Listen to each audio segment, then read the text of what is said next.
Hi everyone, welcome to Book of Star. So today I have a few of my girlfriends on Zoom as we're stuck in the house, but we're okay with that. And we're going to talk about how God is preparing us for marriage. But this is not your typical preparation. We're really going to talk about how he's stirring up desires in our hearts for our husbands.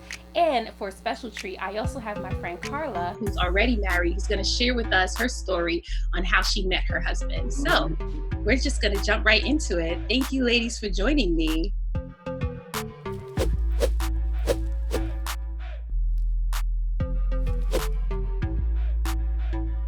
My first question is, what do you desire in a husband? And do you have a checklist? I don't think I have a checklist. I feel like each relationship I learn like what I do, what I want and what I don't want, what works and what doesn't work, or what I thought I wanted and what I'm like, no, I don't want that. You know what I mean? So it's been a learning process. Like I definitely on top of the list want somebody who is a man of God. But with that comes not just somebody who says that they go to church and that they pray. You know what I mean? Somebody who has a personal relationship with God, has, who's spiritual, and somebody who's going to be a partner to me. So for me, I'm also looking for a man who's God-fearing, a man who has a heart for God, and not only a heart for God, but a heart for God's people. Someone who's fully invested in ministry, preaching the gospel, a man of integrity, a man whose actions and his word align. I'm also looking for a man who's spiritually sound, mentally sound, and financially sound. I love what you ladies said. I'm going to share some things about what I desire in a man, and I'm only going to stick to physical right now. So I desire a man who is tall. He's like 6'3" or taller. He could be 6'2", that's fine too. Who has a deep voice and a very cute face, and he has an athletic body. Like I definitely want him to look good. And the reason why I wanted to talk about his physical attributes, because I feel like sometimes when we start talking about it, people are like, oh, you're so shallow. Or what, don't you desire more than that? Of course, but what's gonna get my attention is what he looks like. Just like I'm pretty sure my husband's praying for a girl who like cute face, tiny waist, big butt, I don't know, but I'm not gonna front and make it seem like that I wanna be with someone who, I wanna be with the guy next door. We have great conversations, but he ain't cute. No. When we are laying in bed, I wanna be like, thank you, God. Yes, what I'm talking about. I want to call my friend like, Sade, like, I can't be alone with this guy. Like, I want him to look good. And I do have a checklist. My checklist has 50 things on it, to be honest. But does he have to meet all 50? No, he doesn't. But I have like a good top 10. But his looks is part of the top 10. That, if he has that, I'm like, okay, this is worth exploring. This is worth having a conversation. This is worth even a courtship and, wherever else we go from there. But I will say that my checklist of 50 came after me and my ex-boyfriend broke up. Like my checklist became this thing of, this is what I don't want in a man. And I knew in my heart when I was writing it that I was only writing it because I was hurt, but it's only over the last couple of years that like I really feel like 10 things are refined. And it's like what you two ladies were saying, someone I can have a conversation with, someone who's a visionary, someone who has a heart for God. Right. And I don't feel like we should have to settle, but I do want to be attracted to my husband physically. Yeah. So it definitely is a balance. And I believe that whatever God has for us is perfect, and he knows exactly the perfect person to put you with. What attributes complement one another. But I want us to walk in the room looking good together. Catch people's attention. I want people to be like, they belong together. That makes sense. Right. Yeah. No, that, just something that shows God's glory. And I feel like that can be in anything, I've been listening to you, and I think it really is that God will give us who we need. And it comes a point where you say, okay, my hands are off of this, God. You know who this person is better than I do. And you know what he looks like, how he talks, how he sounds. There's nothing wrong with you having the fantasy or the desire, because God has a way of meeting those. But it's really just taking your hands off and saying, okay, God, this person is the person that you have for me. And it's not like I'm going to see him because when he comes, I'm checking off the things on the list, but it's that I'm getting that confirmation from you I'm getting that peace from you again and again. So I don't even need the list at this point. You already know. And this confirmation that's coming to me is just a reassurance that this is who you have for me. And that, for me, is always going to be the best. You know what? I love that you said that. It's so funny because I feel like a lot of people try to do away with the list. And I love what you said. But I honestly feel like the checklist, the prayer list, that's the vision. You know, God says, write the vision and make it plain. And so when you're writing those things down, I do believe that we are writing down the desires that God is giving us for our husband. So like when I'm writing down 6'3" or taller, it's because God put that desire there. I wasn't always attracted to tall guys. You know, like before it didn't matter how tall he was, you know?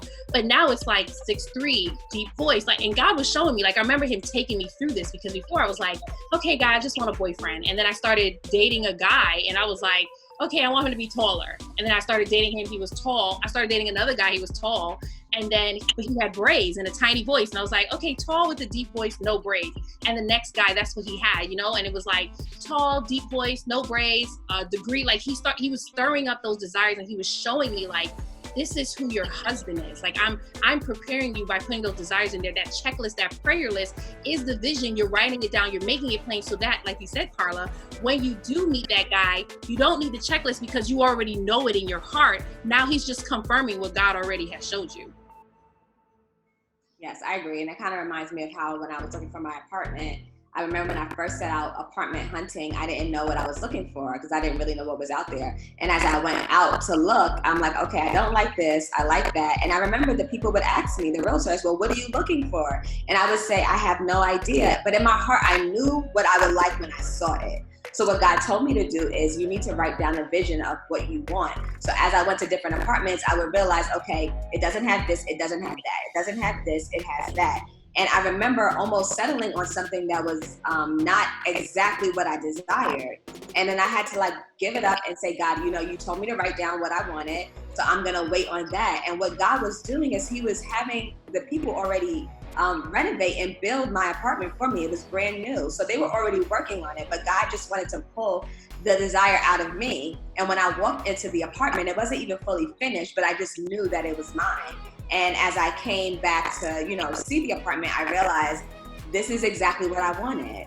Like God is just amazing. Like he knew exactly what would be perfect for Sade. And I believe that the same thing will go for my husband. So, Carla, so you had your prayer list.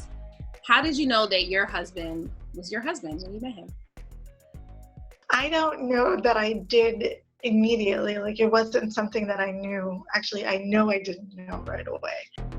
I was going on a mission trip and there's this guy there. At some point we sparked up a conversation and we're talking and he randomly asks me some riddle. I was in my prayers, I was like, God, help me find out the answer to this riddle. And I thought, this is so weird. Like, what's wrong with you? Why are you praying for an answer to a riddle? But something in my heart was like, this is important. I don't know why, but this is important. And then I did end up getting the riddle. And I was like, oh, okay. But I was like, but I don't believe you that I got the riddle because I wasn't even that sure that I had gotten it right. And I was like, show me. So he had something on his phone and he tried to cover it up with his hands and like let me see just a part of it. But I'm like, why is he trying to cover it up? So I had to be like sneaky and look and see like, what is it that he's trying to cover up? And I saw it was written in like, it was like a journal entry where he was talking to God, and it said basically that the woman who answers this riddle is going to be the confirmation that this is the woman for me. So I had peeped one, but I didn't let him know that I had peeped it.